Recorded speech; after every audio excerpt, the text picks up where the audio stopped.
Na-elihir bilang bagong presidente sa League of Municipalities of the Philippines, Province of Iloilo Chapter, si Badiangan Mayor Suzette Mamon sa ginpatigayon nga eleksyon sa bagong set of officers para sa 2025-2028 nga term.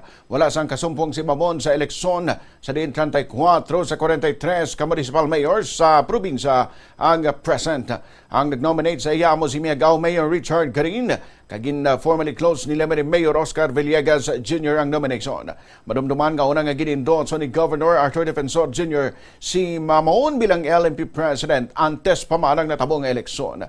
Napilian naman bilang Executive Vice President si Mayor Teresa Debuque sang Anilao, samtang Vice President for External Special Concerns si Mayor Garin. Our agenda is number one, we have to push through with our capacity building in the level of the mayors. Secondly, we have the different development programs in our municipality which may be supported likewise by the LMP. And third, we align ourselves with development plans likewise of the provincial government and also of the national government, very especially on the attainment of the sustainable development plans. Nabarian si Mayor Suzette Mamon.